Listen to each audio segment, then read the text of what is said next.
Hello and welcome to episode 7 of the Riptide Lab podcast. We are rejoined today by our lovely co-host Dom Harvey to discuss Modern Horizons 2. Welcome Yeah, back. this is thank you for having me back. I guess I don't know if I should feel entitled to like co-host status now, or if it's a pleasant surprise every time. But this set, I always humming along in the background. I have several ideas for redesigning a cube at any given time, and knowing that the set was coming down the pipeline, I kind of had to put all of that on pause because what's the point when I know this set is going to be maybe the best set for cube of all time, or at least in the top few, and there's going to be such a good haul, hopefully from that I'm going to want to build around a lot of that stuff instead, and that has mostly come to pass so far. So I'm pretty thrilled about that. Yeah.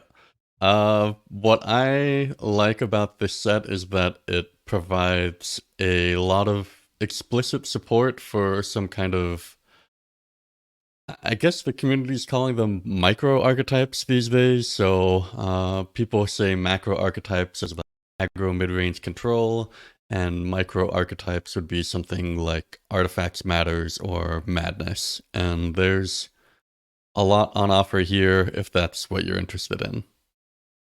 Yeah, so stuff which already has a lot of support and maybe needs one or two more build arounds to juice it up a bit. This set has a lot of those. And then also just some of the weird and wacky stuff which you never could have tried to build around or incorporate before this set. That now is starting to look realistic if you're willing to push it, maybe double up on a few cards. So certainly a ton of design space being opened up here. Now, we last had you on the show for the Strixhaven Cube review, which I don't know how much time has passed exactly, but that feels like about a month ago. Are we constantly in spoiler season now? Because I remember a few years back, Wizards had printed some article about how there are too many Magic cards coming out per year and that the average player cannot keep up. And I feel like we've gone way beyond what it ever was in those regards. Yeah, there are a ton of those broad design statements from years ago, maybe over a decade ago, which have aged terribly if you just line it up compared to recent releases, whether it's the level of complexity that the average consumer is expected to be able to understand and make their peace with, or as you say, the cadence of releases where, I think back to one of the first standard formats when I was getting in the game was you had Time Spiral, which also had the time shifted sheet in there. And then when that spilled over into Lorwyn block, you had Lorwyn and Morningtide, and then Shadowmoor and Eventide. So there was a standard format where you had like more sets and more cards than you'd ever really had up until that point. And that was seen as too much for a lot of players to understand. And a conscious effort was made to dial that back a bit. And now at any given time, there are more cards than you can possibly keep track of. And it's not even that the releases are staggered in such a way that this month it's Strixhaven, and then next month it's Modern Horizons, and then I think sometime in June, maybe or July, we're getting the first batch of previews for the Dungeons and Dragons set, and then there are 2 Innistrad sets in the autumn, so we're going to get some stuff for that in advance.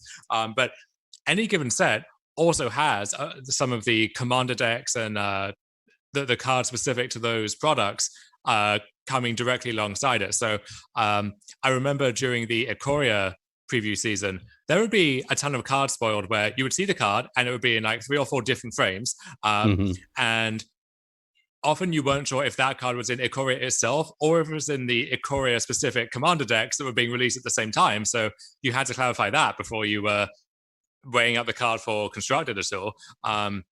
Like a Sawtusk Demolisher, for example. Very glad that card was only in the Commander product because you would not want that one unleashed on Standard.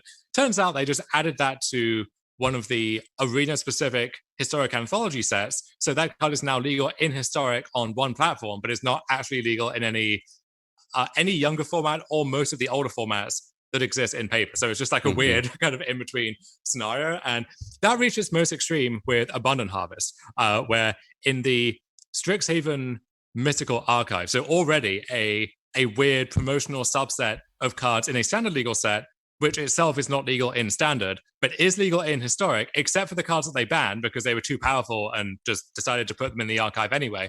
And then you have to carve out a further exception for Abundant Harvest, which is a preview for a Modern Horizons 2 card, which for the last few months, because it was in the archive, it has been legal in Legacy, but not legal in Modern, because even though when the card gets released in Modern Horizons 2, it will become legal in both at the same time, and Modern and Legacy only exist on the same platforms, but for some reason, this one specific card was legal in one, but not in the other. It's just, I don't know. It's a mess. It's just impossible to keep track of everything.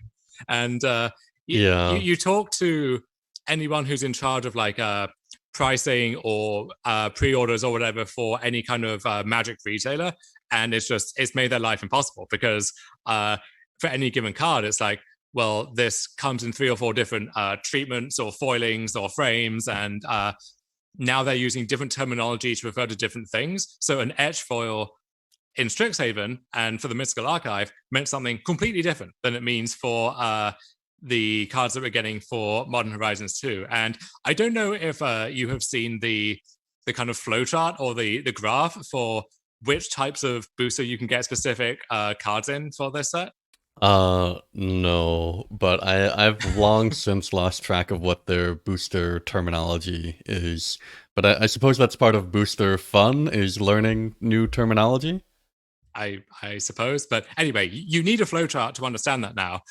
And it's reached the point where there are so many options for any specific card, which is good in the abstract, right? Like if you let people enjoy things, if someone wants the specific version, they get that specific version. And certainly for anyone who's looking to pick up the cards for Constructed, let's say, it kind of works out well because if you want just the cheapest version that you can put in your deck, you can get that more easily now. But also if you want to shell out for some kind of a pretty juiced up version, some kind of collector's edition style thing, you can do that as well. But there's weird gaps that cards fall into in between there, where, for example, the Modern Horizons 1 cards that are getting reprinted in the old frame in this set, so stuff like Force Negation or Urza, for example, those are not available in non-foil, which, given that a lot of the people who would want these are modern or legacy players looking to play these in tournaments where they don't want to risk marked cards or anything like that, it's like, how did we end up with 4 or 5 different versions of every single card that nobody asked for, and we don't get the one specific use case that you could have seen coming that everyone is going to want? Like, it's just, I don't know. Do you remember when they banned Stoneforge Mystic, but you were still allowed to play it if your deck was the pre-constructed deck that they had released? That was surprising, to say the least, as a judgment call.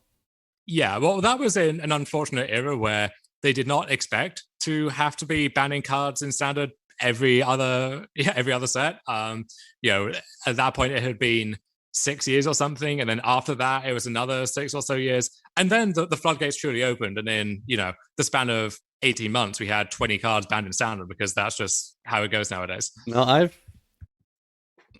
there's a couple points I want to jump off of from what you said. My wife and I, during the early part of the pandemic, got really into the Arkham Horror board game, or card game rather, and some of the cards in that, which were like a cooperative game, were so like poorly balanced that the developers had to release kind of penalties or additional costs for including them in your deck in a way that, like, the balance was so poor that it made me kind of lose faith in the game itself a bit, and I kind of fell out of love with it. Do you think there's like long-term damage being done by these constant bannings that occur these days? I do think there is, but I don't know if it's so much the bannings as once you get yourself into that position, there are no good answers, because you can't have a format just remaining stale and remaining heavily warped around 1 or 2 individual cards. But as soon as you ban those, then you reduce the prospect of making any kind of reliable investment in the longer term. So this happened in Modern with Hogak, where everyone knew that Hogak was living on borrowed time, but that meant that there was this whole swathe of important tournaments for a month and a half, where it's like, okay, if you are just showing up there, do you invest in a Hogak deck because that is your best shot of winning the tournament, and you're kidding yourself if you think otherwise, or do you not want to do that, bearing in mind that most of that investment will not be worth anything in a few weeks' time? So it kind of puts everyone in this impossible position. And one thing that we've seen, certainly in Modern, which is the context that we frame that through given Modern Horizons, is that there are certain pillars or aspects of the format that you kind of rely on to provide this continuity, where you don't need to be heavily engaged in Modern, but you can bring the same affinity deck, for example, that you've owned for the past 5 years, and expect that to be, if not the best deck in the format, at least you have a puncher's chance, right? Especially at the LGS level. And the ban of Mox Opal, which was nothing to do with affinity. It was, we printed Urza, then we printed Astrolabe and Oko, and then some combination of those led to Opal being this collateral damage, and then most of the cards that caused that, Astrolabe and Oko, got banned anyway. So you have these people who made what they thought was a smart long-term investment, and it was back in 2014, 2016, and that just got wiped out. And a lot of those people, that's the end of their engagement with the Modern format. And I bring up the Opal example because I've seen that exact thing repeated time and time again. But the same is true for when Faithless Looting got banned. You could argue that no one has ever put looting in a deck with good intentions, but there were so many Modern decks where they relied on that card as this kind of core engine piece. And so, if you print stuff like Hogak and you push the existing graveyard decks to another level, then of course that's the one common element that binds all of them together.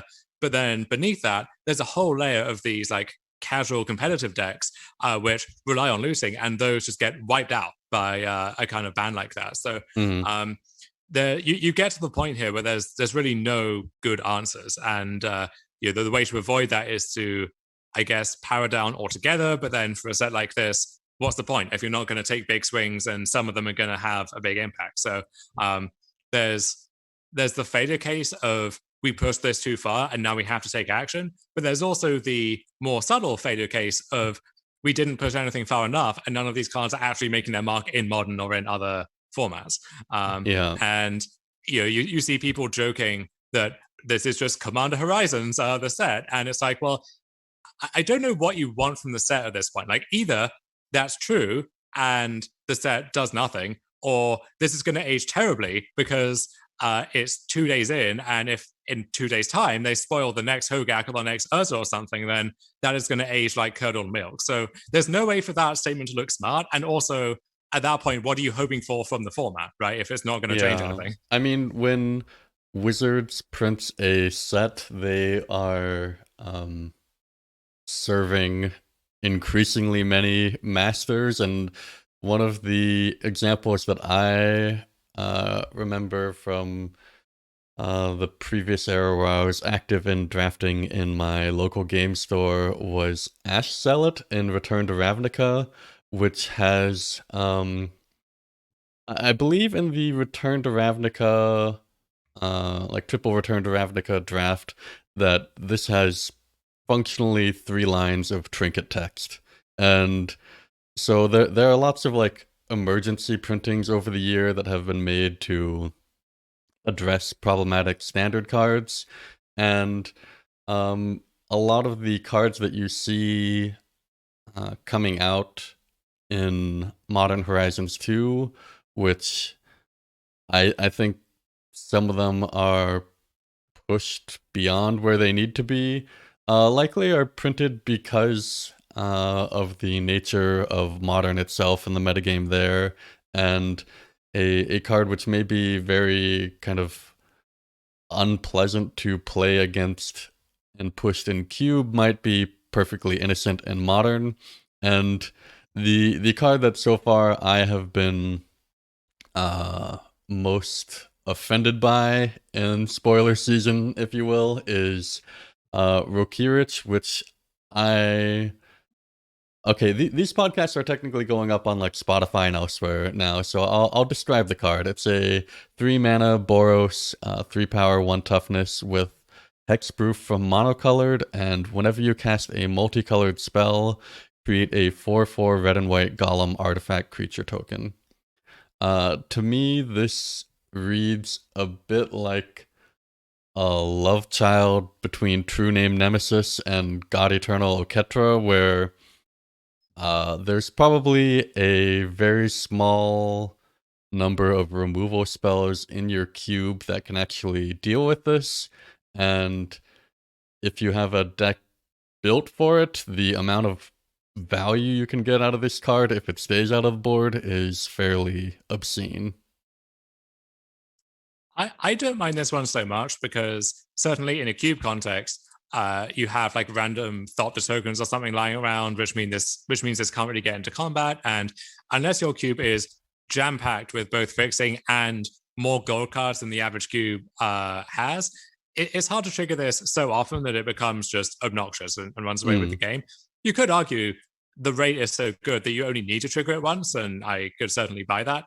But when you have a card that is trying to be aggressive and also do this other thing at the same time, it needs to have these aggressively costed stats. So, 3/1 at the very least.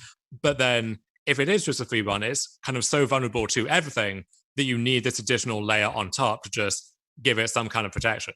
But Ashstellar is a great example where I think Ashstellar is a really cool card that some of my cube sketches would have loved to have. But as you say, there are 3 lines of text there which either don't really do anything in a given cube environment, or they just accidentally hose a lot of stuff, or it like hoses some things and it comes up so infrequently that players are just going to forget about the trigger and then feel bad about it, which maybe if you're running your cube on Magic Online and it does all of that for you, that's fine. But even there, it's like, oh, I flashback my Firebolt and I just took 2 because I forgot that this was a thing that could happen. So Took 3. Took 3 even. Yeah, see, I'm forgetting what could happen now as well. But yeah, like if you have a graveyard cube and you want a red aggressive creature that does provide some kind of counterplay to that stuff, then yeah, that this is the perfect card. But I would love to have just red for a 2/2 first strike haste. And this is where I become more and more sympathetic over time to just taking your Sharpie 2 cards, or if they're valuable enough, I guess, going to your local print shop or whatever and printing the fixed version of it. Because, yeah, you can do a lot of economizing, a lot of cleanup work with these cards to kind of reduce the accidental or incidental complexity and just have a more cohesive environment on the whole. As you hear more and more about the design process for the set, one of the cards that we'll get to, for example, this may be my favorite card in the set actually so far, is the Academy Fabricator. I don't think we even have the English name yet. So this is the 3 mana 1/3, which if you would create either a clue, a treasure, or a food token, you get one of each of those instead. That card initially started at 2 mana, but at the time where this set was being developed and tested, this was when Ikoria had been locked but not released yet. So we had the companions under the initial companion rules, and that included Lurrus. So apparently in their internal testing, there were a bunch of Lurrus Fabricator decks where you would just flood the board with permanents and go off, and it was actually a kind of scarily consistent thing you could do.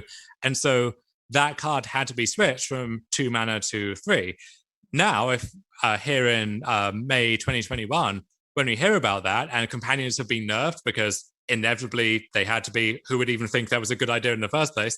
And I imagine across the past year and change of sets, there have been so many incidental casualties of that. Like how many cards went from 2 mana to 3 mana just because of Lurrus and because of a version of Lurrus that doesn't even exist anymore if you don't want it to. Yeah, I'm surprised that mechanic came out at all, given at least how I perceived the corresponding mechanic in Hearthstone. Like in theory, they want to reward these different avenues for deck building, but in practice, the rewards were so strong that it kind of narrowed the metagame and kind of forced these very defined deck types that felt pretty like artificial, kind of felt shoved down your throat in that way. Um, Yeah. So Sam Black, who tells the story, he said that on their first day working there, it was basically they were handed a file of cards that were in sets that were already locked in that may have an impact in modern to provide a context for their work on the next Modern Horizon set. mhm. And you open the binder, you see companions, and it's like, well, this is an absolute game changer, and it's too late to do anything about it. So all we can do is just mitigate the damage. And it's a scary window into their processes at the time, because as Sam tells it, you try to sound the alarm of, look, people, these things are broken. These need to be in more of these decks, and we're not going to get an accurate picture of what the game, and not just the format, but the game is going to look like a year from now if we don't go out of our way to put these in as many decks as possible. And he was just ignored or turned away.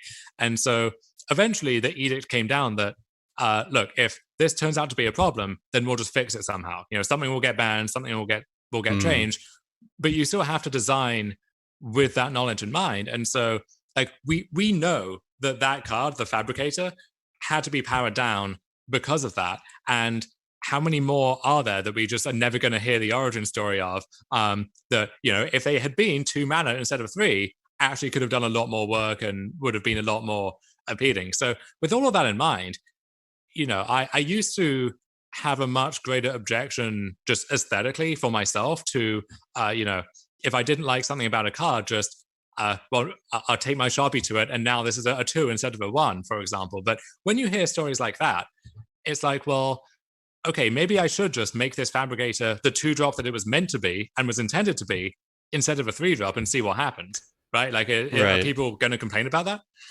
Well, it's like you say that like these cards are developed to serve many masters, and that's constructed, that's commander, that's eternal constructed formats, that's the Hasbro bank account. There's all sorts of factors going into it, and in Cube, none of those are relevant. Like I don't know if there's anyone out there who needs to hear this, but a Cube deck from your cube will never have to play a deck from anyone else's cube. Like there's no context beyond the context that you give it.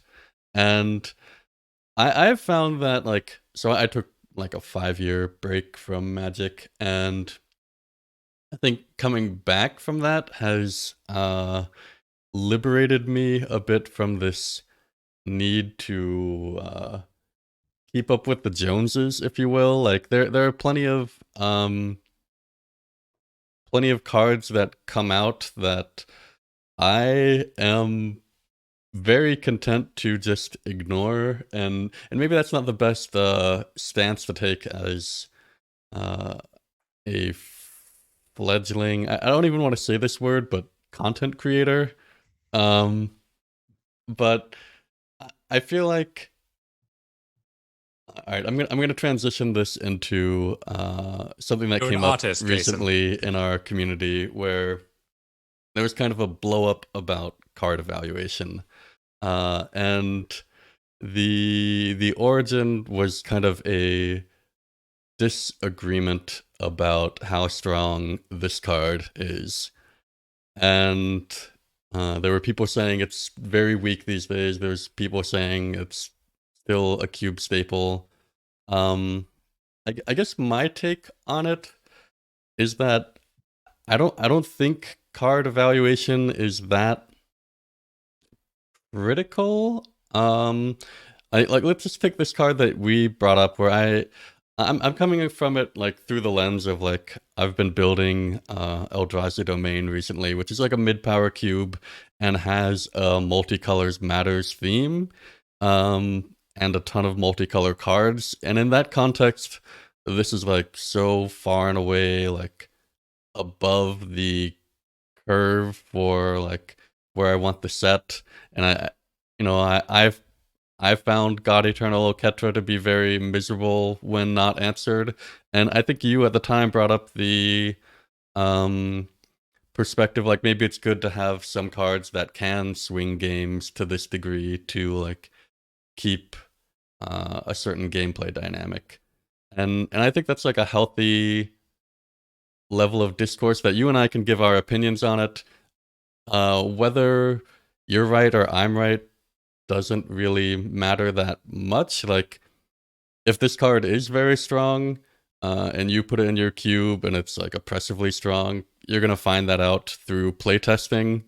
And uh, if I don't include it because I think it's not where I want it to be, my cube certainly doesn't get worse for doing that.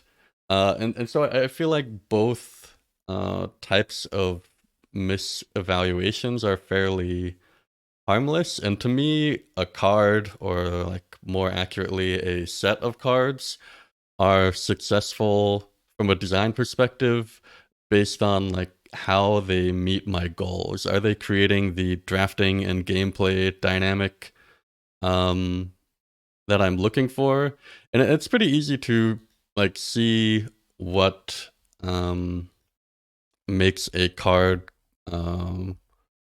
stronger or weaker. Like if we take Quandrix's Pledge Mage from Strixhaven, clearly this would be stronger as a 3/3, and anyone can see that, or as a 2-mana card, but does that make the set better to make that change? That's a much more squishy problem that you have to be very familiar with the set itself to give an answer to. So to me, it's not even that important to like come to any consensus on how strong a card is. It's okay for me to just have both people or all parties give their opinion and then not even try to debate it.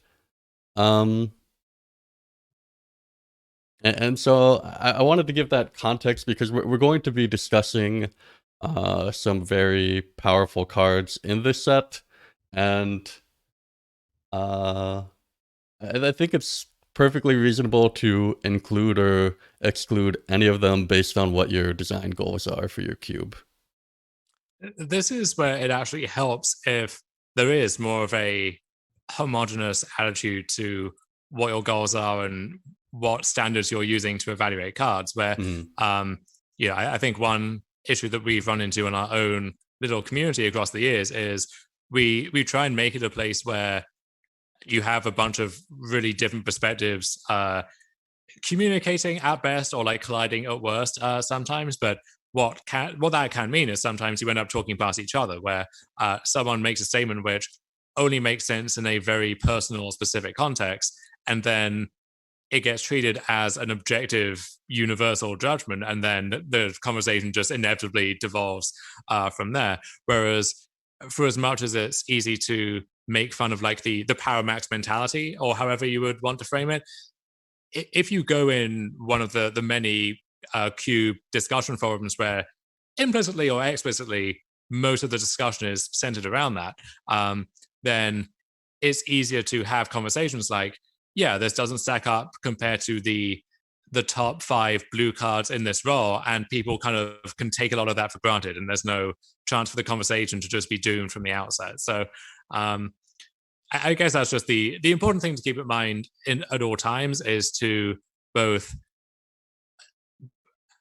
not frame your own statements in a way where it comes across, whether you intend it that way, as this is just how it is for all cubes or all designs for until the end of time. And then also to bear in mind that other people are just speaking from their own experience too. And, it feels like so many of the failed discussions that get derailed in that way, just like, this didn't need to happen. Like, come on, people. If people just, engage with it in a more healthy way, it could be avoided, because we're talking about cube design here, right? Like, it's not a question of political ideology or something that has like real world importance, where me disagreeing with you can actually cause you material harm in some way. Like, it's cardboard squares or a children's card game, if you want to get on that level. Like, it's something which should be a hobby and an interest, and if it ceases to be that, then you should at least step back from discussing it yourself because you're not adding to the dynamic in a healthy way anymore. I would also say that, especially during a pandemic, and this is probably true at all times, but especially now, that a lot of cube designers are like lucky if they can pull together a full draft of like a full 8-person draft of their cube like once a year. I think it's a luxury that some of us have that have play groups where we can pretty routinely test our cubes. And so for them, like 90+% of the hobby is just like spent looking at cards, discussing with other people. And so if your hobby is discussing cards with other people, and you recognize that's other people's as well, that if you make that activity less enjoyable for other people, it doesn't matter whether you're correct in your evaluations or not, you are unquestionably in the wrong. So I think that we need to like keep that perspective in mind as we engage with different people. And one of the things that's happened as I've come back and started making content is that a more diverse range of perspectives and people have joined the discussion, which I think is a good thing. And I expected there would be some growing pains associated with it. But I think we need to set a kind of standard and expectation for what's actually productive in these types of discussions. I do wonder if there will be a brief window where it's actually easier to get 8 people together, where everyone is fully vaccinated or it's safe to get together again, and people will have been without human contact for a year, so they'll just be jonesing to get in a room together and open some packs. And then over time, you'll get back to that normal thing of like, it's just herding cats, right? It's how do I actually get 6 to 8 people in a room to draft my cube? But there might be this sweet spot for one very brief moment where that actually is easier than it was pre-pandemic somehow. Yeah. So let's get back to Modern Horizons. I want to approach some of these topics from the perspective of kind of archetype design or like general themes, and one of them that has come back in this set is domain. And as someone who owns a cube with domain in the title, I am personally quite a fan of this mechanic. And I want to start by looking at the like kind of best domain cards that have existed before this set. And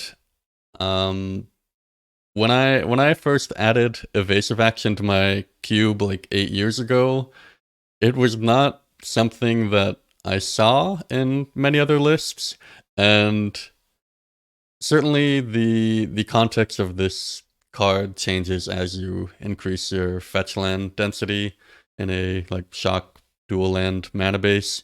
But to me, this is one of the strongest counter spells out there that in the right deck is like pretty much a hard counter for 90% of the game, and like is strictly better than counterspell for most of the game in the sense that it will counter anything they play while putting less restrictions on how you need to tap your mana. And especially if in the kind of deck that, or the kind of cube where you expect to have 3, 4, 5 color decks most of the time, double blue actually can be a challenge, whereas this is, easier to cast and also, equally as effective most of the time. So I think I like evasive action, I think, a fair bit more than Tribal Flames, actually, where Tribal Flames, even in a quite heavy gold environment with fixing that's built to enable these domain synergies, I don't know how often it's actually that much better than just like a volcanic hammer, for example, which even in a lower power format, people aren't really excited to put in their deck. And it's kind of funny seeing a lot of high powered cubes that still run like volcanic hammer and fire ambush, because we've decided we need 9 copies of this effect in our environment, but we don't want to double up on anything because that would be a heresy of some kind. So we have to just go to these progressively less exciting versions of the same effect just to make up the numbers there.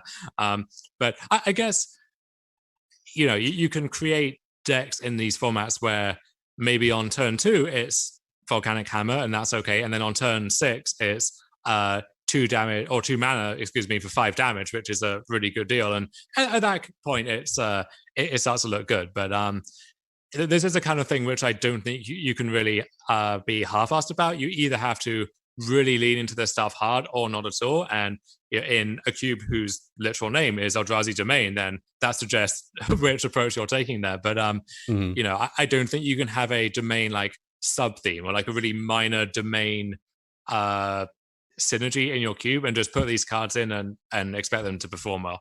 Yeah. One of the things I was thinking about when I was looking at these cards, and you bring up Volcanic Hammer, which I think, no, it's not like the standard for most efficient card out there. But in a lot of cases, dealing 3 damage to a target makes this be functionally Doomblade or something like that. Like it's a 2 mana removal spell. And from my perspective, each of these cards kind of to make them worth playing, or at least make drafters feel happy about it, given like the context of other cards that are floating around, you need to get to a domain of 3. And so now we have 2 new cards that explicitly say domain, and then a couple other cards that have a multicolor emphasis. We'll start with Territorial Kavu. Domain, it has power and toughness equal to the number of basic land types you control among lands. And then when it attacks, you can either loot by discarding and drawing, or you can exile a card from a graveyard. And I personally am a big fan of cards that do incidental graveyard hate without being like a narrow graveyard hose. So I do quite want to like this card. I am worried about the potential for a 2 mana 5/5 with an upside. And especially with the Trilands being in my cube, I've seen a non-zero number of times where there are where someone has full domain on turn 2. Now, if they've done that, obviously they didn't cast a 1-drop if you're trying to curve into this, but are these valid concerns, or is that not...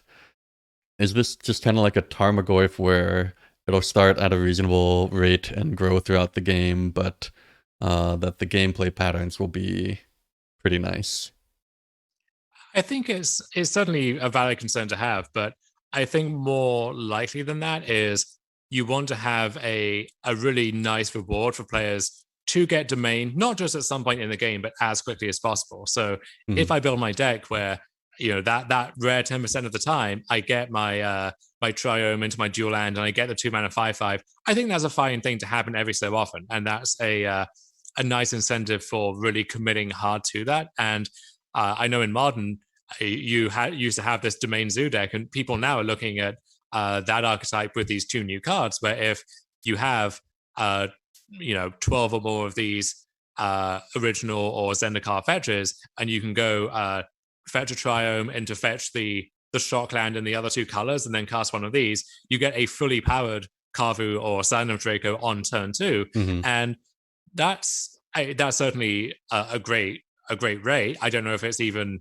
above expectation for Modern necessarily, but that's a nice reward to have in the mix for players really leaning hard into that. Yeah, I would argue that, I mean, Kavu's a bit like Wild Nikotl, where having it fully powered on the turn you play it is less important than having it fully powered on the turn you untap with it. Oh yeah, so that can be dynamic in the sense of this is going to be worse on turn 2 as a blocker than it would be on turn 3 as an attacker for the most part. And sometimes you lead into some interesting sequencing decisions of I could sequence in a way that powers up my Kavu as quickly as possible, but then maybe that means I have to cast a 2-drop instead of a 3-drop on turn 3, or I have to make some other trade-offs elsewhere. So I think that that's fine to have. And the other one, Scion of Draco, this is unique in the fact that just, let's say, 2 mana for a 4/4, when you get down to that point, that's a 4/4 flyer, no less. That's an excellent rate. But you can either shoot for that as fast as possible, which in a cube context is kind of hard to make happen. More often than not, this is like a Sarah Avenger, so to speak, where the way this scales down, it's 12 to 10 to 8 to 6 to 4. And there is a world of difference between this at 4 mana and this at 2 mana. Certainly. And so that, let's say you have a 3-color deck, which you get a 4th land type in there for free because your Polluted Delta can fetch a Abzan Triumph or something, and that gives you the planes somehow, right?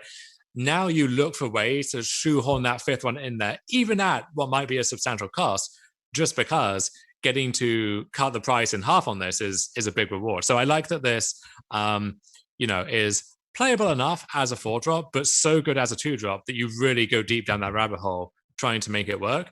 And then also you get to care about which abilities or which creatures have which colors, so which of them get the different benefits from the Scion, and then different types of creature will benefit more or less from those abilities, right? So the black one gives lifelink, for example, and you want to use that with stuff like a Putrid Leech or a Doran or like these big attackers, but those can be hard to come by in most black X combinations. So that makes you really look at green black, for example, which is going to have these beefy creatures that have both colors there, and which can benefit from the lifelink there, and also the trample that's in green.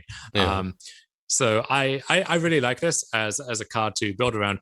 You mentioned the incidental graveyard hate on the Kavu, and I agree that some amount of that is good, but it does also, if let's say you're a fair-ish graveyard deck and you're facing down the Kavu, there is potential for it to kind of feel bad where, okay, they're already attacking me with their undercosted 4/4 or whatever, and now they just get to eat something in my graveyard just as an accident, versus something like Scavenging Ooze, which you can put that in your deck as a graveyard hate card, or you can put it in your deck just as a good value creature, because over the course of the game, creatures will trade with each other, they'll trade for removal spells, and this can grow over time.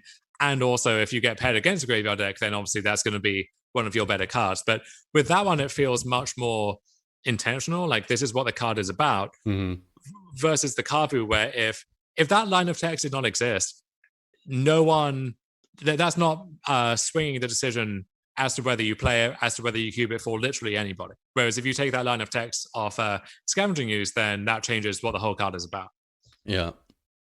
Yeah, I guess I've liked having like these exile riders on removal spells, and I specifically remember a situation where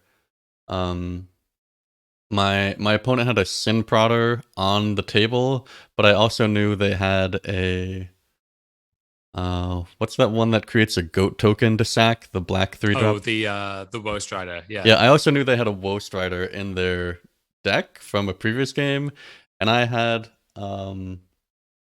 my brain is not working though. The 1-drop that deals 2 damage and exiles the Pillar of Flame. I had Pillar of Flame and Lightning Bolt in my hand, looking at the Sin Prodder, and to me that was a really interesting moment of, do I save this Lightning Bolt for a 3 mana or 3 toughness creature later, or do I use the Pillar of Flame and risk not being able to exile a creature that needs to be exiled later in the game?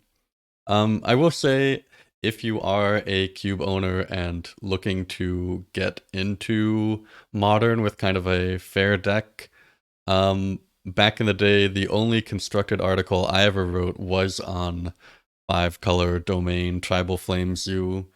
And the reason I ran it was because I could play the entire mana base with the cards that I had in my cube. So if you just have a set of fetch lands or two, if you've followed certain videos or articles, and a set of shock lands, then that's all you need. You really don't need to double up on anything for this domain mana base. And I suspect that deck has changed a lot. It used to be Deathrite Shaman into Geist of Saint Traft, but now there are a number of new 1-drops that can fill that 1-drop void. A seamless segue there. Yeah. I love it. Yeah, thank you. So I put here some of the kind of gold standard 1-drops from the past, and I meant to put both of them here. So there's the monkey and the what's the other new one called? The red delver? I want to say it's Dragon Eye Whisperer. So that's the 1/1 where if you play a non-creature spell, you get to surveil, not just scry or anything. And then if you have Delirium, it gets +2/+2 flying, possibly also first strike, and it has to attack each turn if able. Did you say Whisperer? Oh yeah, Dragon's Rage Channeler. There we go. Yeah, there we go. Yeah, so we have these two new pretty it's here. What is Alright, well, you can see them. You can see that I did, in fact, edit the post. I don't know what's going on with our forum software, James, but there should be 2 images. Let's start with the monkey. Let's hear what Dom has to think about Ragavan. I love this card. Just 10 out of 10 design. Certainly the best Savannah Lions / Jackal Pup of all time, and probably by a decent margin, I would say. And so that it tests the question of, if your format is naturally hostile to that kind of creature, where you just like the average 2/1 for 1, how good does that card have to be to overcome that hurdle anyway? And I think that Ragavan is good enough to worth, sending it into hostile territory, just because the payoff is really nice. And that being said, the payoff is, well, both of the payoffs, I suppose, are somewhat bounded in what you can do with them. So, the treasure token, that is a one-time leap up to a higher mana point. So compare like Gilded Goose to Birds of Paradise, for example, and note the power difference between those two cards, where Gilded Goose gets so much else going for it, just in terms of the extra toughness, the food token, its long game utility as a mana sink, and yet still, many decks in constructed or cubes vastly prefer just the consistent effect over time. That comparison doesn't necessarily translate over here, because there's no way you would get a Ragavan that when it connects, you get some permanent mana source. But I do like just building around treasure tokens, because they do force you to make decisions over how and when you use that burst of speed, if you like. So do you want to play Ragavan and then connect and then cast a 3-drop on turn 2, which is a pretty good curve?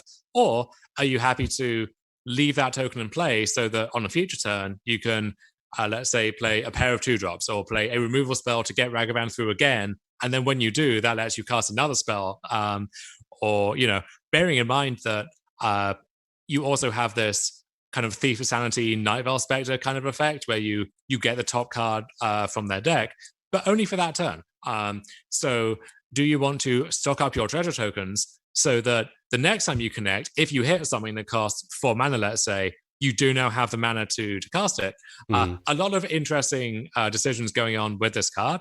And I think that if your cube already, you expect these hyper aggressive decks that have 8 to 10 1-drops in them, then yeah, this is going to be probably the best one drop most of the time, and it's going to be a big boost to those decks. But the reason that this appeals to me so much is it is a superficially aggressive card that you can just have as a threat, kind of snowballing threat in a mid-range deck.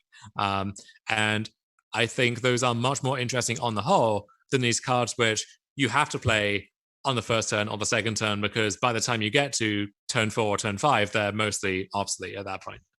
Yeah, I mean, I always enjoyed, as the pilot, the games where you open with like a Stromkirk Noble and have this kind of mini game of trying to connect into it or connect it to the red zone. And I think this new monkey is like obviously extremely pushed, but it's in a way that makes me very excited as a player. Mm-hmm. And I think I've always said that I love these clone effects, these steal cards or playing cards from your opponent's deck. That kind of effect adds a really unique element to gameplay in Cube, where if I draft a Cube deck, then, you know, I have, let's say, 23, 24 spells, a bunch of lands, and in most cubes, most of the time, those are going to be singleton effects. So there's a lot of variety going on.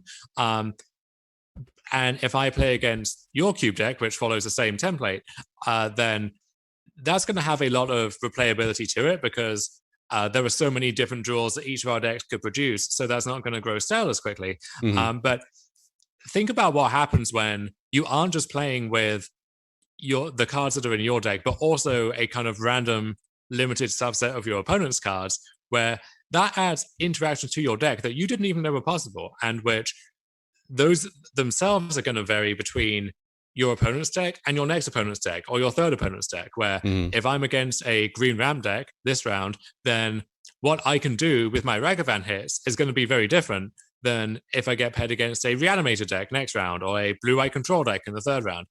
So stuff like that is a way to add a whole lot of randomness and variety at very little cost. And, you know, I think if this card only made a treasure token, then it would still be, you know, a very appealing one drop. But that extra rider on it, I don't think it powers it up a ton, although it certainly is not negligible for sure. But it certainly increases the appeal of the card. Is, I'm going to connect and let's see what I get. And if I hit this one thing, then that could swing the entire game in my favor. Yeah, it's certainly a very Magic approach to like Hearthstone's priest mechanic, where you get copies of cards from your opponent's deck. And I always liked the way that Hearthstone games felt very you had lots of games that felt memorable simply due to like the randomness of like what things were generated and what new combinations of cards that you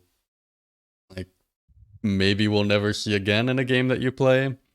And certainly the treasure token producing any color of mana goes a long way in pairing up with that exile ability. The second card in our list of new red 1-drops is the so-called Red Delver, which I guess is the term we call for anything that gets flying and a stat boost based on some condition. It's I don't know if this is a Delver or if it's just like a souped up Swift Spear or Tarmogoyf for 1 mana or what it is exactly. But this is a really interesting card that I don't think is going to perform in most decks the way you want it to, but it encourages you to push this new angle, especially in red. You know, caring about card types is something that it didn't really have a reason to do before. And I was intrigued learning that Delirium was the isn't mechanic in this set. So there's going to be blue Delirium cards, red Delirium cards, and then some good gold ones, hopefully. And those might span the spectrum from like aggressive, like this one, to maybe some good kind of mid-range or controlling threat at the top end. But for this one, this gets a lot better in just constructed style Magic in general, where your deck is going to have, let's say, 12 fetch lands and 4 Mishra's Baubles, and you can play, let's say, Thought Scour or Looting or something if you really want to power this up. In Cube, you need to be happy with this, just kind of sitting there, not doing anything for a few turns, and then getting powered up at some later phase in the game, which, if your format is slow enough to allow that, then great. But if you are jam-packed with Goblin Guides and Zergos and so on, then I think this probably does not make the cut. That being said, just that first line of text actually is going to make it somewhat appealing, where in some kind of tempo deck or whatever, if you expect to be casting a non-creature spell every turn, adding that Surveil Rider to each of those, that is powerful in and of itself, even if maybe your deck is not as aggressive as it could be. Yeah, I think Delirium's a tricky mechanic because it's very context sensitive in the sense that, like, probably in any cube, your 4 most common are going to be, well, in any cube with a high density of fetch lands, your 4 most common are going to be land, creature, instant, and sorcery. And if you have things like those baubles that you mentioned, that certainly will power these up to a different level. And this set, to give another smooth transition, has a lot to say about artifacts, the bauble card type. And personally, I used to have like the blue-black Tezzeret that makes 5/5s in my cube, and that was kind of the only artifact payoff, and I didn't really put any extra artifacts in there to support it. And I think artifacts matters to me as a challenging design mechanic, because if you look at something like Shards of Alara, like the Esper mechanic was artifacts matters, and I always felt like it didn't really fit very well. Whereas if you look at the Mirrodin, Scars of Mirrodin approach, they have such a high as fan of artifacts that the mechanics that care about artifacts feel more at home and less kind of mechanically isolated from the set. Yeah, the issue I have always had with artifacts as a build around is that it is the same issue that I had with Spells Matter in Blue Red, which, not coincidentally, I think is the same color pair that usually people try and get this artifact sub-theme into. And that's that you can find a lot of just generic artifacts that do things, but in a mostly non-exciting way. And you can find a lot of cards that care about you having artifacts, usually colored spells. But it's quite hard to find appealing artifacts themselves to build around, and where those are the centerpiece of your deck.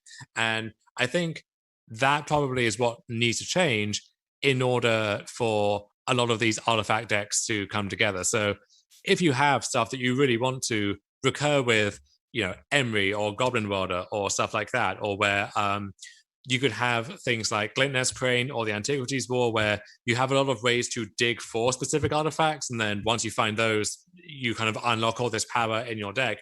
Without those, you're going to have a very different kind of artifact deck, and that's okay if that's what you're shooting for. But it's important to be aware of that, because I think it's very easy to cram in a bunch of stuff which just has the word artifact somewhere on it and think that that's good enough, and end up with a deck that isn't really good at doing any particular thing. But I do think that in this set, we have a ton of stuff that just happens to make artifacts. Especially, I love this kind of token crossover focus, where you have food, you have clues, you have treasure, and then you have cards which can kind of like bridge the gap between all of those. And especially in green, which is not a color you usually think of as having a lot of artifacts lying around, this is a great way to extend an artifact theme to all 5 colors now. And I've always kind of liked the food package, so like Gilded Goose, Wicked Wolf, Feasting Troll King, even if you want to go that far. But it was just the tools were never really there. Well, yeah, Oko, which actually on Oko, they're holding this event on Arena at some point where they basically, I think it's historic, where they actually get to change a text on some of the banned cards that were the worst offenders Mm. and send them back into the ecosystem for a short time just to see if that would actually fix anything. So, you know, is Oko actually a fun card if instead of plussing to 6 immediately and then plussing even to change something into an elk, maybe now elking something puts it down to 3 toughness, which means that elk can immediately kill the Oko. So you have to set it up for further protection. Like, does that by itself make it interesting, or is the card itself just irredeemable? Is that something you shouldn't waste any time on? Can I We're ask going to an get to find that unrelated out now. question? Yeah, go for it. This is maybe dumb, but like, I got in the mail a couple weeks ago that there was like a part for my car that was being recalled, and I could take it to any of the local dealerships and get it replaced for free. And on Hearthstone, and I assume Magic Arena, there is some kind of like redemption in terms of resources that you get for cards that get banned, like Oko. So yeah, if a card gets banned in standard or historic, you get back any wild cards that you spent on that card.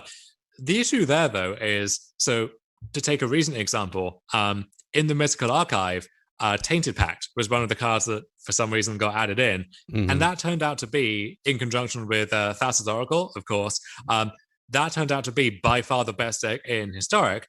And so if you think about the deck body constraints of Tainted Pact, well, on one level, you would think, oh, well, that's fine because you only have 2 Tainted Pacts, you only have 2 Thassa's Oracles. But what it means is you would have to craft one copy of a ton of just completely obscure cards that you would never use in any other context, right? So for your blue-black Tainted Pact deck, there just aren't enough lands to make up a mana base unless you start doing things like, I'm going to play a blue-green pathway, even though I have no green cards in my deck and the green mana is useless, never playing it on that side, just because I need an untapped blue source, and that's where we got to go. So, in theory, yes, you crafted Tainted Pact and you get your Tainted Pacts back, but you also just have the wreckage of I have one blue-green pathway now, and if most decks, they want either 4 of that card or they want 0. So having one copy just doesn't really help you too much.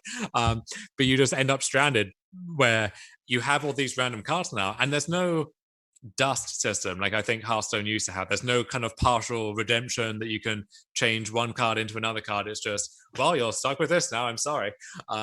So that is a problem for sure, with one of many problems with the arena economy. But returning to the artifact stuff for a second. Yep. I love what they've done with the artifact token stuff, but then also they're giving a boost to like the artifact aggro strategies, and then also you have some of these artifact payoffs that you can build around. So like the Fabricator that I mentioned, where you're creating one of those tokens, you get 3 instead, or the Needle Cyst, I think it's called, where it's the living weapon artifact that boosts the creature for however many artifacts and enchantments you have. So that's like a good artifact payoff itself that also cares about counting artifacts. So you kind of care on 2 different axes. Someone says in the chat, wait, what happened to the car? What happened to the car is I have a baby and have not made the time to bring it into the garage yet. The question I was going to ask is if there should be any sort of like physical redemption system for these cards that get banned. I know it'd be highly impractical, but I know if I was invested in Standard and had one of my cards get banned, I would hope for something more than just like whatever's in their press release about the card as compensation. Yeah, see, that's tricky because unless you're maintaining parallel standard collections, so let's say Oko gets banned and you get 4 copies of Oko back on Arena. Okay, that's fine. And then in person, you know, unless you have a way to use those 4 copies of Oko, then maybe you can flip those to a vendor or something, although they're worth less now that they're banned. But like, where is that going to get you unless, so it's tough to find something that's going to really satisfy everybody. And you just have to fundamentally overhaul the economy behind the game to actually make that sustainable. But in any case, let's talk about Tireless Petitioner, I think it's called, the tracker for Provisioner. There we go. So Petitioner would be great. I want to know what that tireless picket liner is constantly. Yeah. But so I know you and I both massive fans of Tireless Tracker as a card, and this is certainly in its lineage, but also, you now get to play. I'm excited to see if I can build around a cube that has a tracker and a provisioner and ways to use all of these various different tokens. And now we already have a decent amount towards a landfall theme, so we get to work all of that stuff in there. So this card is just a goldmine for me. You love to see it, and I am gonna be obsessed with this card for a long time to come, I think. I think treasure mine, technically.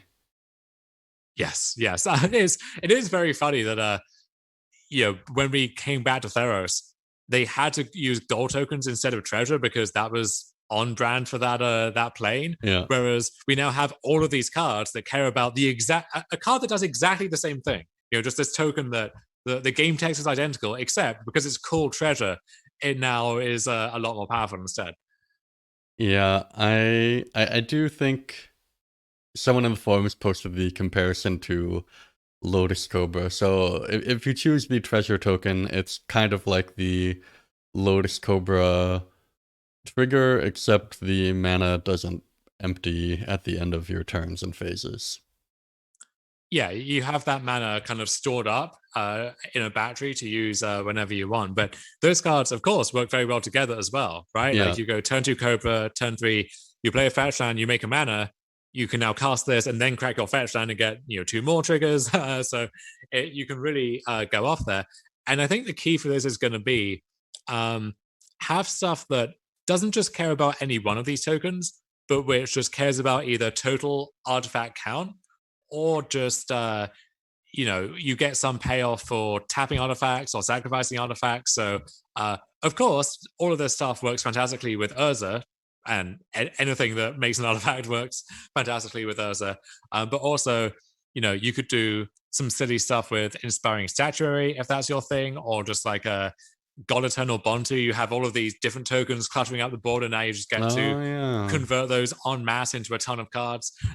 So yeah, I could not be more excited to actually have like a working food something now, and just in general to have all of this token nonsense going on. In the same vein, there's a Lonis, which is a card we should talk about. Yeah, let me pull that up. I don't know if I've put it in this thread yet. Lonis, Lonus? Lonis, I believe. Is. Alright, I will pull that over to the... Yeah, so this is a novella, but go on. Yeah, so I just love these cheap engine creatures that convert one resource into another. So you're playing creatures and you just get this other stuff for free, and maybe you can't use it right away. And especially for a clue token, you're not going to have 2 mana to spare always just to sink into sacrificing that. But you can just amass these on the board, and then eventually, when the time is right, just sack these and chase some big payoff. And this goes back to what I was saying about Ragavan. There is something inherently exciting about going with your opponent's deck instead of your own. And especially in Cube, people will love to kind of show off what's in their deck and so on, but you might not always know what you're even going for, right? And then you don't know if you're digging towards the one card that could save you, but you just find it and you didn't even know what that is until you see it miraculously in those top few cards. Yeah, I remember playing against Tamir's Journal in the Penny Pincher 2.0 cube, which is like a budget cube, and my opponent had Tamir's Journal into play, and even in like this low power context, there was not really time to crack these clues for pure mana, and so I was. It was the first time I played against the card, but I was pretty surprised to see that its main function was just like a very slow demonic tutor in that context.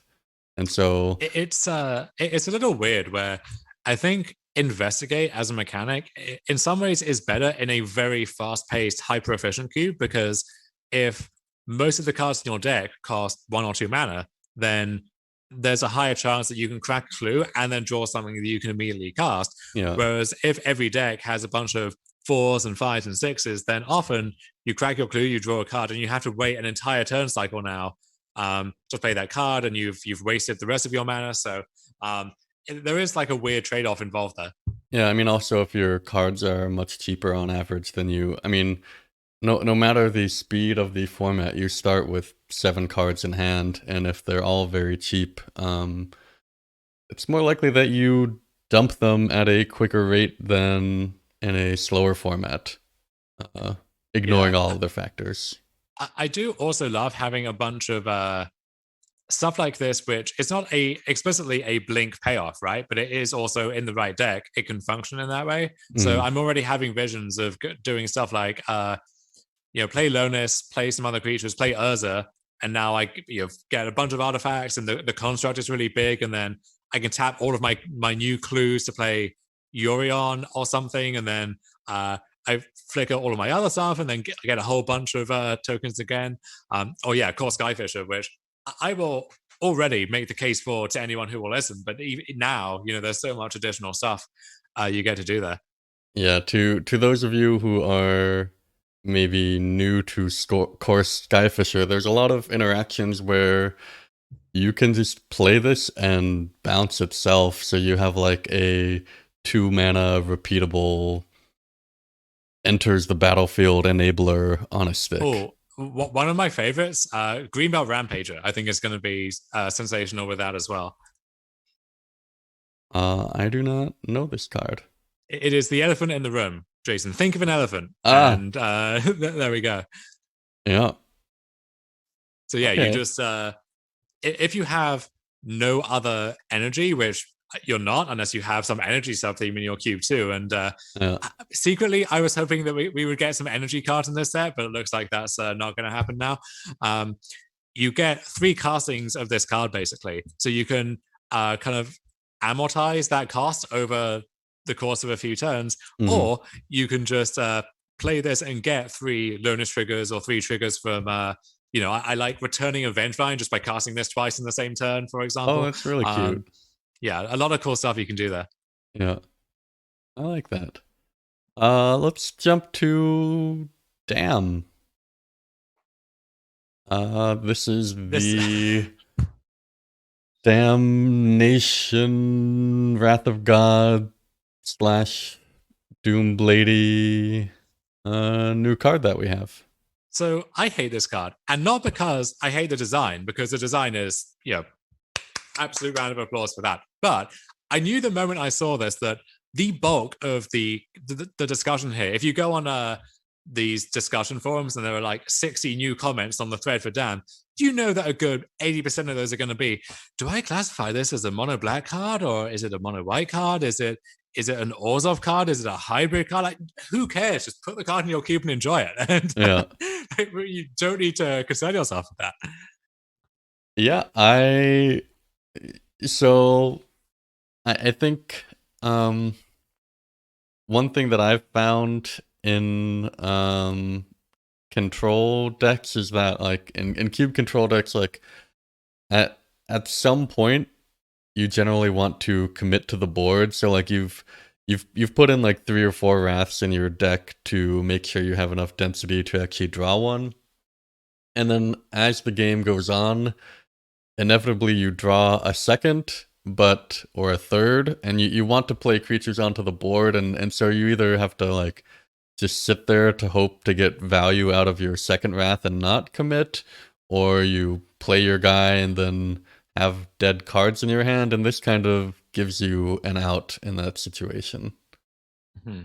Yeah, just a great idea for a card, and I don't know how many decks actually get to choose between the 2 modes of this. Either this is fine removal spell in your black deck, or it's Mm, a literal Wrath of God um, in your blue-white deck, for example. I think there are very few like Orzhov decks that can actually make great use of this. But what I do like is I've certainly found a lot of my Orzhov decks are kind of cheap creature aggressive decks.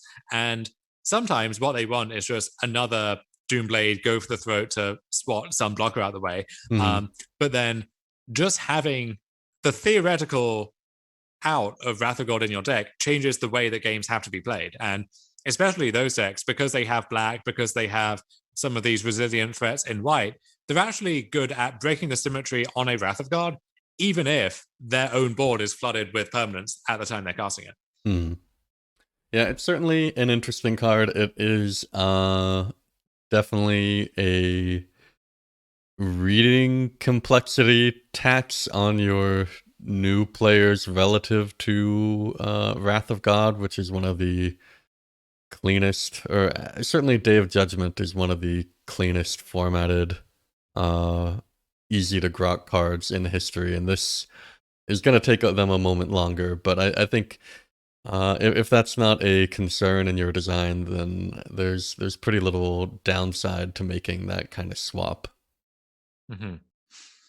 Um, so I know that you are a faithless looting slash madness lover, and personally, it's not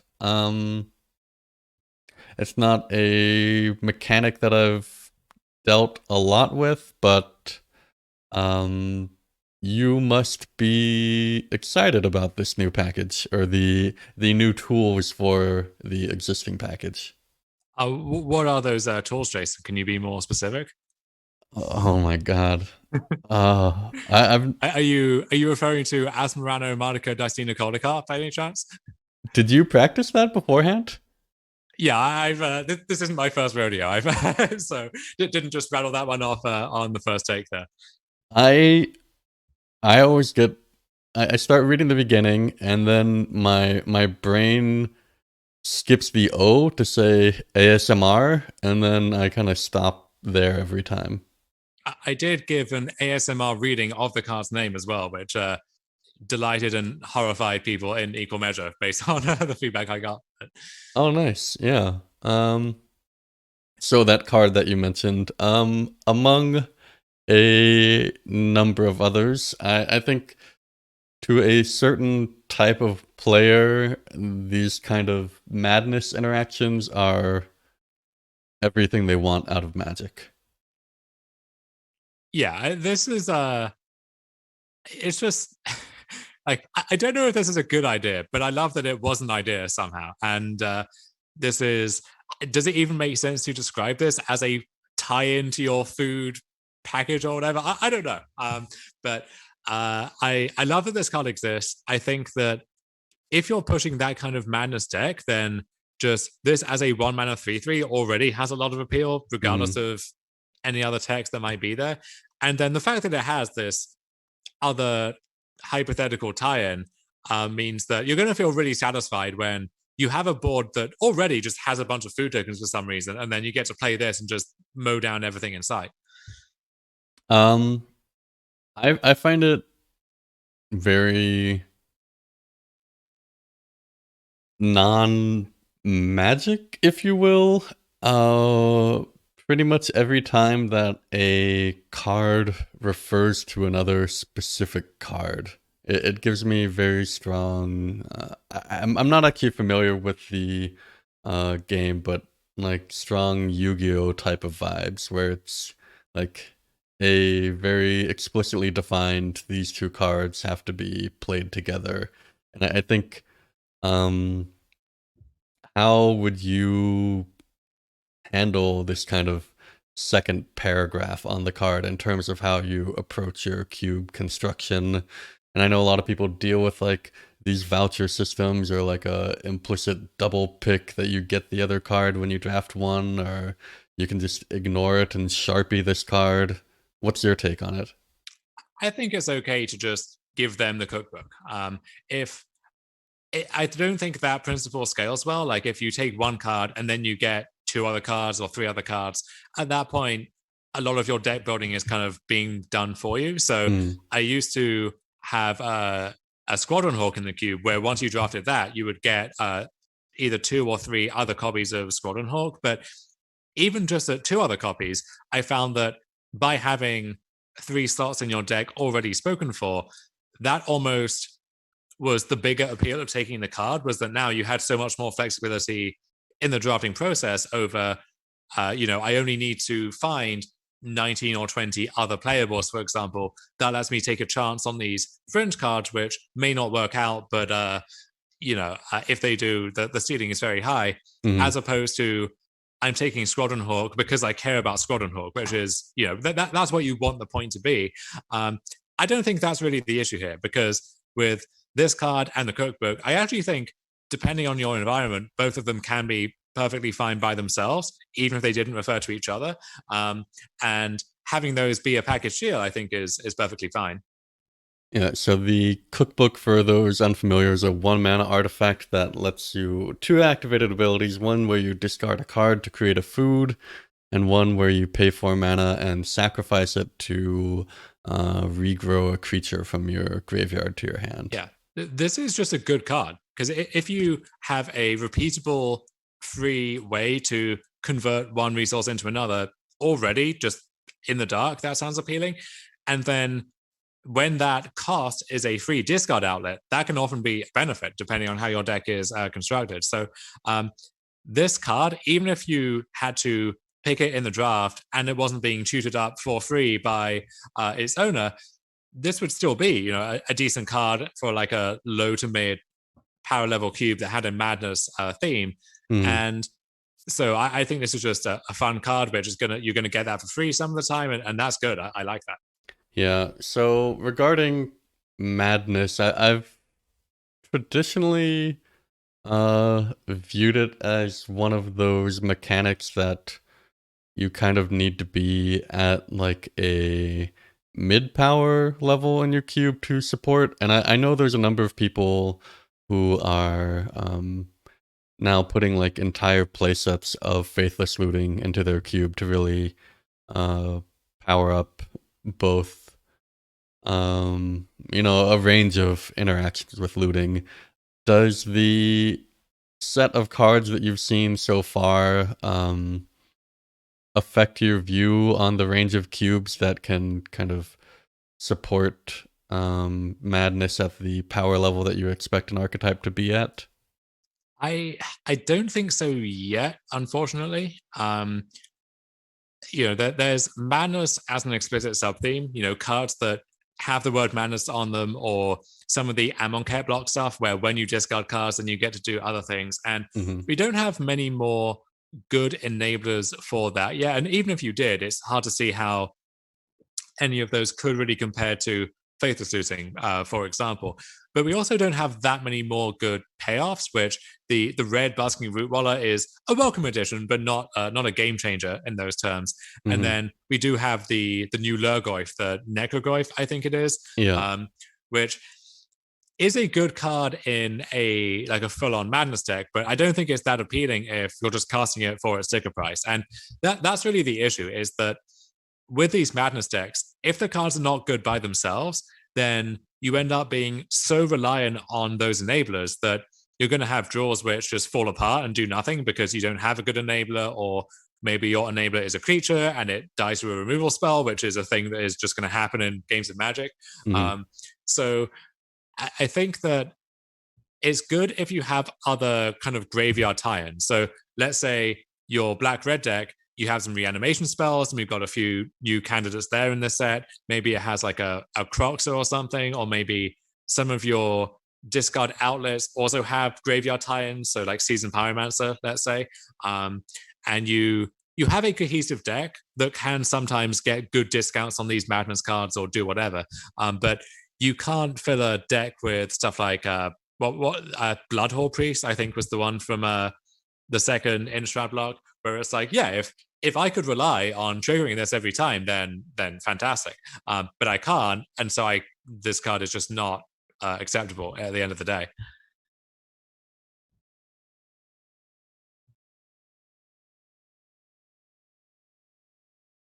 Sorry, I was on mute from my last cough. I think for a certain range of designers, I know there's a lot of people really looking to revamp their discard enablers and outlets with these new cards, and if something like Squee has been interesting to you and you want a second variant of it, we also have Master of Death here as a kind of recurring discard food, not food token, but like something to recursively discard. So there's certainly some new engine pieces if you're looking for them. I do like Master of Death a lot more than Squee on basically every axis because I like that there is a cost. It's a small cost, but still a cost associated with buying it back, and it's not literally free every time. And then also the issue with Squee is that just as a 3-mana 1/1, you're never playing it really because you're excited about the body. Like sometimes you're doing it because you have to, and against like one big creature that doesn't have evasion, sometimes it can just chump block over and over again. Or if you have like a attrition or something, or I don't know, you can make use of that. But I like it when the cards that do something, you care about the body, and it's not, here is the effect on the card, and it happens to be staple to a creature, and that does a bunch of stuff. But the creature itself is an afterthought. I think that's just, it feels like you're kind of getting away with something there.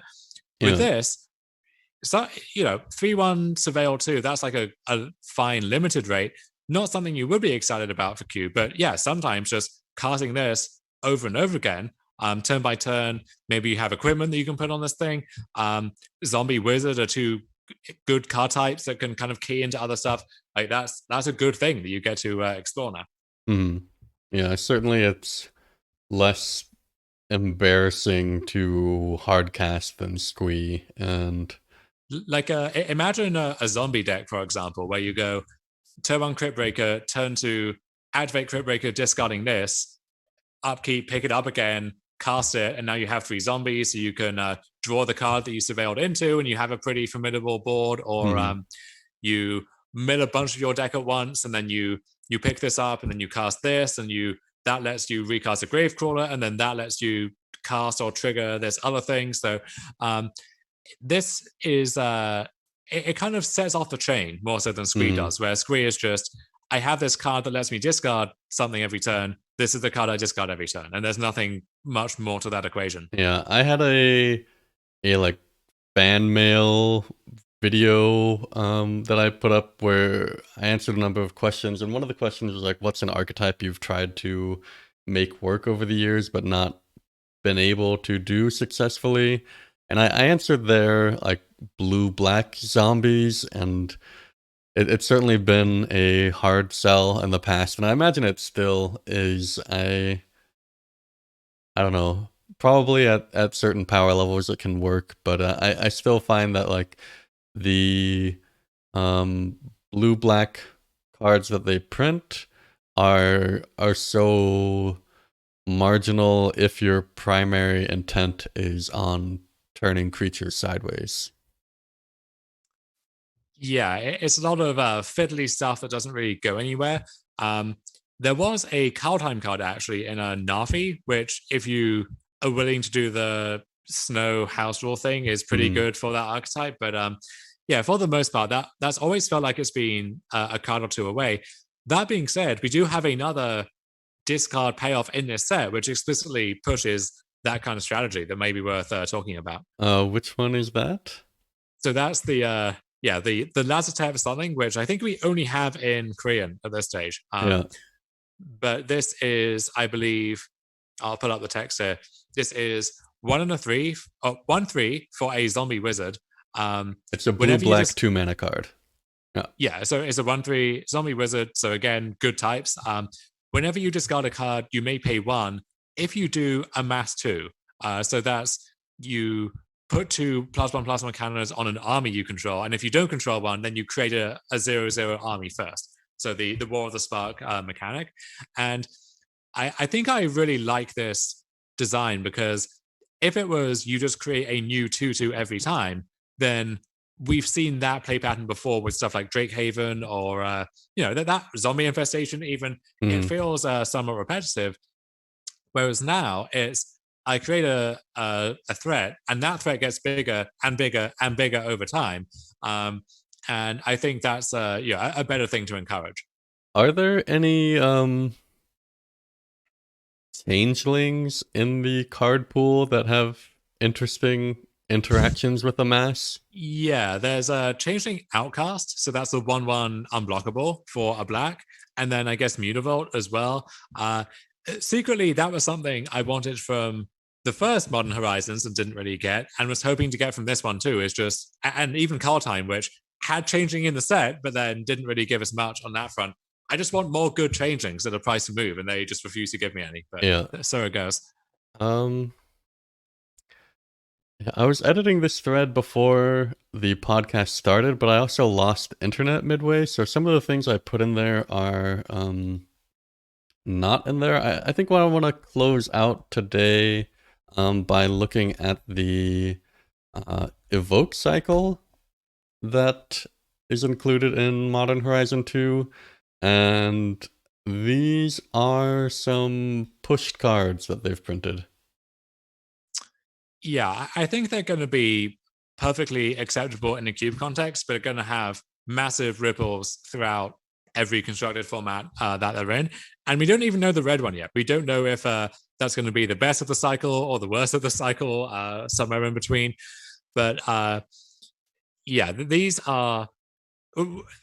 I think the benefit of cube when it comes to spoiler season is you get to care about the things that you want to care about. So you can get excited for any like weird trinkets that you can build around.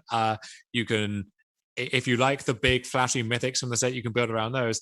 But if there is some like game ruining bullshit card that you don't want to play with, you don't have to play with it. Versus if you are a modern player and Hogak gets printed in the set, well, you're going to play Hogak or you're going to play against Hogak, and you get on board or you get out of the way.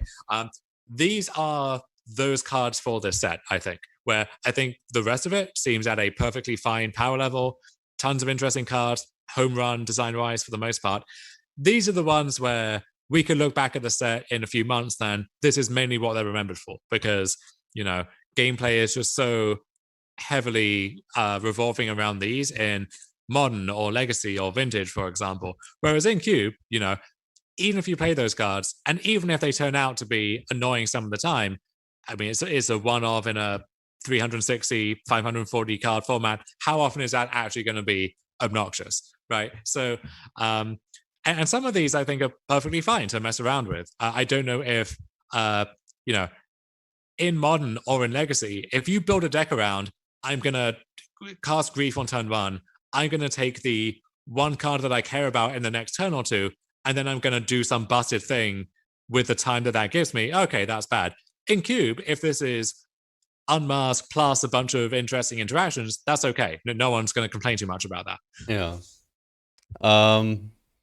Yeah, I guess in my Eldrazi domain cube, I have a bunch of like Undying Evil type effects where you can evoke it and then you get it back. I don't imagine that's gonna be how they're played in Modern, but it is a these are, when you evoke it, it's a creature that goes onto the battlefield, it dies, so there are things you can do with that on the stack beyond just getting the effect that's printed.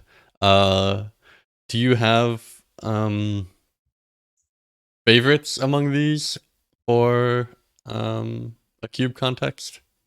I like Grief in part because it's actually quite difficult to find good discard spells without either playing like 3 Thoughtseizes in your cube, which is a thing I have done before, or once you get past Thoughtseizes Inquisition, which already is a little too conditional unless you have a Fungian curve to most of your cube decks, you have to then explore the 2-mana options, and none of those are especially appealing. So I like having this, which, you can cast it for free at any time at a certain cost, or sometimes just playing this on turn 4 is going to be fine as well.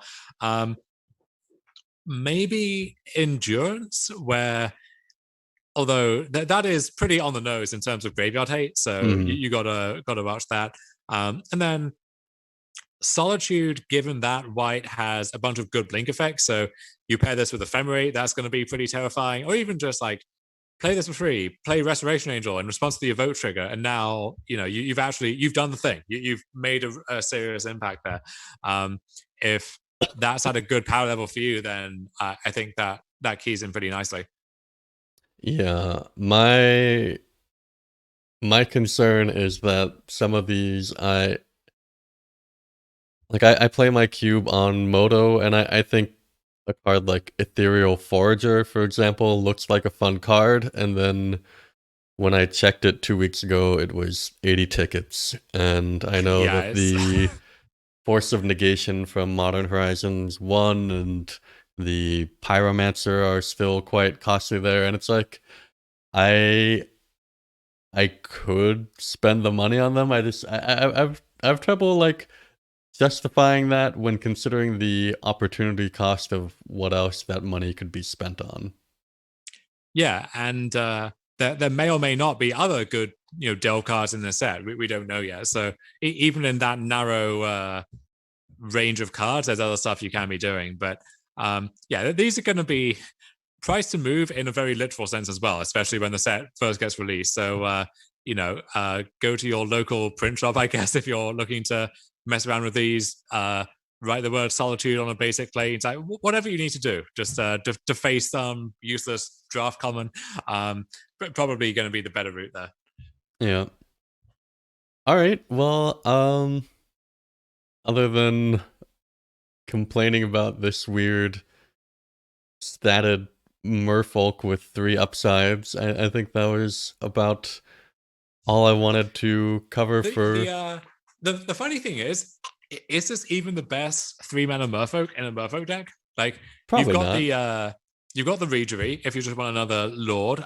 You've got the Kumena, I think it was, from Ixalan, which like does a ton of different stuff if you have all these merfolk. I don't think this was the thing that was keeping merfolk back, is not having good 3-drops to go berserk with. No, I mean merfolk has had good tribal lords for a long time, and to me, I've never found it an appealing deck to pilot or watch or play against, really. But in terms I of the range of things you can face in a format like Modern, it plays to the board. I played so I like to play the set roulette every month. So this is Yeah. something that the Mythic Society runs, where they randomize a bunch of sets. So you get 2 big sets, you get a core set, and then 3 small sets, and that's this kind of artificial standard format basically. And then you build decks from that card pool and see what you can do. And I top 8'd the last one with Merfolk because you had Time Spiral and Lorwyn as the big sets in the card pool. And usually what happens is, because you don't have the usual playtesting or constraints that are built into a format, one deck just accidentally ends up being by far the best deck. And in the past, that's been like Valakut with Primeval Titan, or Flash with Worldspine Worm was one of them, where it's like, okay, well, clearly there's nothing that can compete with this. And this time around, it was Merfolk, right? Merfolk was just straight up the best deck with 40% of people in the tournament playing it.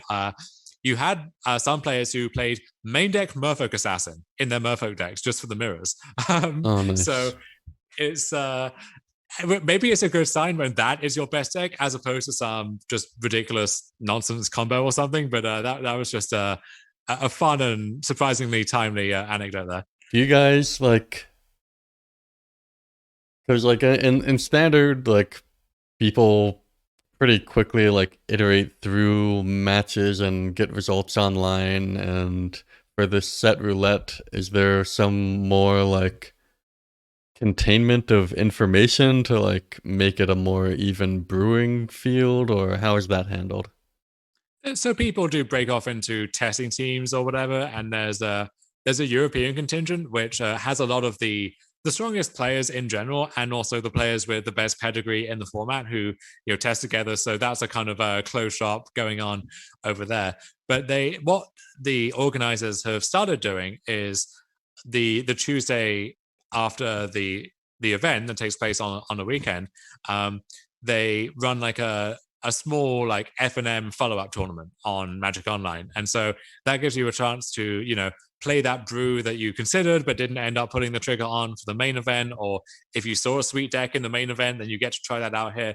So you do kind of see the metagame evolve in a way over that time. Mm-hmm. But if you try to follow competitive Magic nowadays, usually what you find is because of how fast information travels with Arena and so on, usually for a given tournament, you kind of know what to expect coming into it. The only question is, did someone find a better build of this deck, or is this deck much more or less popular than you expected?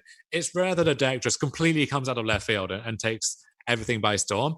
And with the set roulette, you do actually get that feeling now. It is that sense of when you used to watch the Pro Tour and it was like, did anyone break it? Did someone crack the code and find the deck? And you do get to recapture some of that magic, if only for a fleeting moment this way.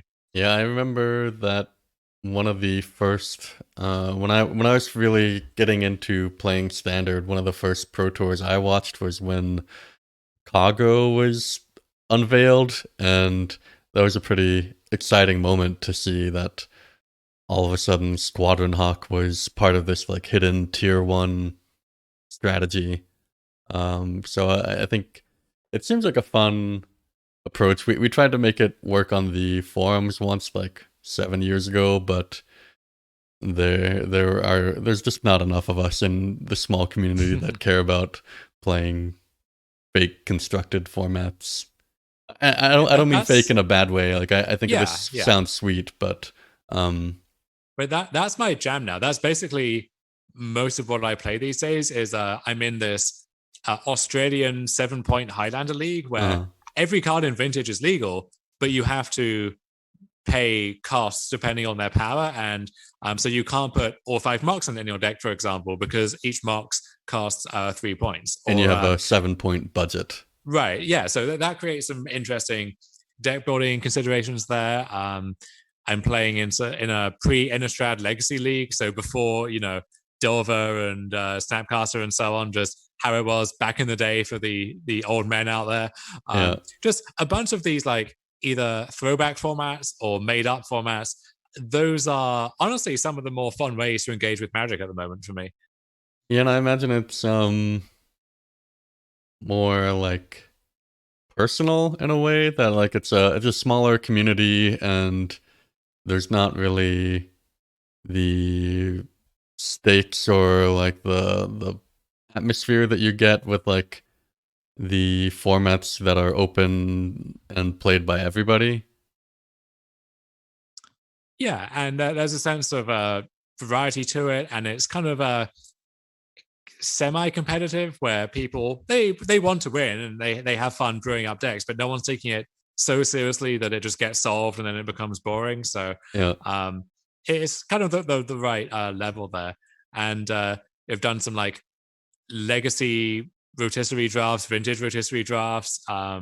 That's always a fun time. So if like me, I mean, this is probably the wrong audience for this rant on a at the end of a long Q podcast, but if you're burnt out from Constructed, then I think that's a good way to like stay engaged with the game that you love while not banging your head against the wall facing the same cards in the same formats over and over again.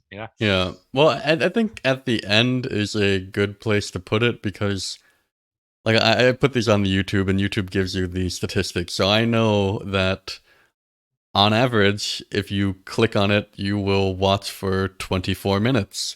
And we're more than an hour and a half through this by now. So I think anyone who's still listening is like in for the long haul. And I'm going to actually end with one question that is uncube related that I'm curious about. Do you have, among the cards that have been spoiled so far, how many and which ones do you think will be banned from Modern? I don't actually think any of them will get banned in Modern, but I think that the most likely way for it to kind of go wrong is that, especially with the Grief Cycle, I could see those making games worse and not really being fun to play against, but not ever becoming so egregious that they have to be banned and emergency action has to be taken. So Plague Engineer is a good parallel there from the first Modern Horizons, where I don't think any format gets better by adding Plague Engineer into it, but it's also not the kind of card that does get banned in Constructed, so it's just there stinking up the joint for the rest of time now. Yeah. Okay, well, thank you for joining me. Thank you everyone who watched or listened later on YouTube, or actually, I'm gonna show this. If you search for Riptide Lab on Spotify or wherever you consume things, we now have the episodes on there. So this may hurt me in the YouTube algorithm, but however you want to consume this, you now have more options. Yeah, we are available wherever you get your podcast now, I think is the trendy thing to say. Unless that includes, I don't know, we're not on SoundCloud, Stitcher, whatever. We're on Spotify. That's what counts. Yep. All right, thank you. Bye.